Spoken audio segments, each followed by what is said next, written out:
I'm Hansy Clark Dempsey, and I was a puppeteer for the Jim Henson Company for over 30 years. I provided the motions and voices for several second-tier Muppets, including Scooter, Guy in Audience, and that South African puppet with AIDS. My name is Buddy Johansson. I was Jim Henson's roadie for about 14 years. My job was to escort the Muppets from their hotel room to PBS Studios.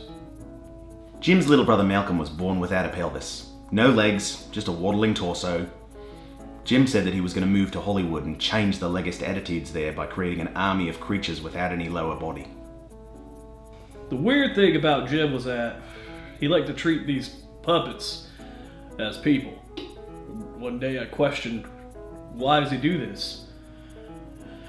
And he punched me in the ribs and then kneed me in the kidneys. A lot of people don't know he was a raging lunatic. Jim got a big break when Lorne Michaels asked him to have some of the Muppets on Saturday Night Live. Chevy Chase, Muppet. Dan Aykroyd, also a Muppet. Jane Curtin, not a Muppet, just a dirty bitch. One time I was walking through the dressing hallway and I smelled bacon. And I saw Jim Henson railing Miss Piggy over her desk, and I thought, well, what about Kermit the Frog? Well, Kermit was actually watching from the closet, just masturbating furiously. A lot of sick shit went on behind the scenes, man. I actually came up with the idea for the show Muppet Babies after watching Jim steal several infants from a nursery. If you rearrange the letters in Jim Henson, it actually spells Shinjam-E, which to the Yakuza mean Blade of the Seagull. You ever hear how Dr. Teeth, the band leader of the Muppet Show house band Electric Mayhem, got his name? He lost all of his teeth to a nasty meth addiction. Only the gold one was real. That whole band was lit up every night. The only one that never did any drugs was Animal. He had a personality disorder. He was the sweetest guy one-on-one, but then if you put a bunch of butts in the seats, you'd just see the rage building up inside of him. Thank God for Prozac. On the set of Muppet Treasure Island, Jim actually said that we needed to have children inside every treasure box, but the studio said we can't bury children. Well, Jim found a way to make it happen anyway.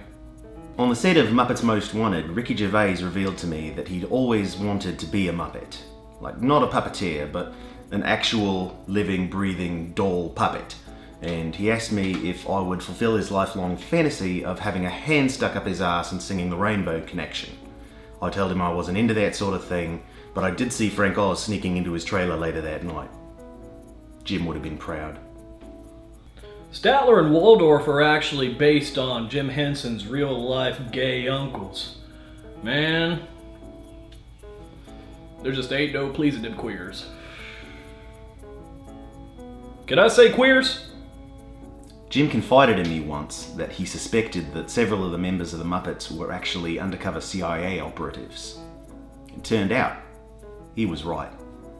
Each of the pearls on Miss Piggy's necklace was a cyanide capsule to be distributed in the event of their cover being compromised. You know what happens when a Muppet bites into a cyanide capsule?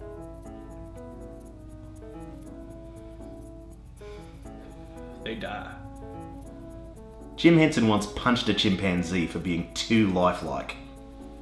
Jim Henson actually has a beard made of synthetic fibers, which theoretically makes him half Muppet. On the TV show Fraggle Rock, the architectural constructions built by the Doozers were actually not rock candy, they were crack cocaine. Jim could smell the future in the anus handhole of a Muppet puppet.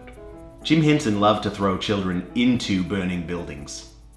I once saw Jim Henson uppercut a pony. When Jim was a student at Caltech, he was accidentally irradiated with gamma rays and he grew to gargantuan size. You ever seen a man sandal slap his way out of a Japanese brothel? I have. You know what his name was? Shinjam-E, Blade of the Seagull.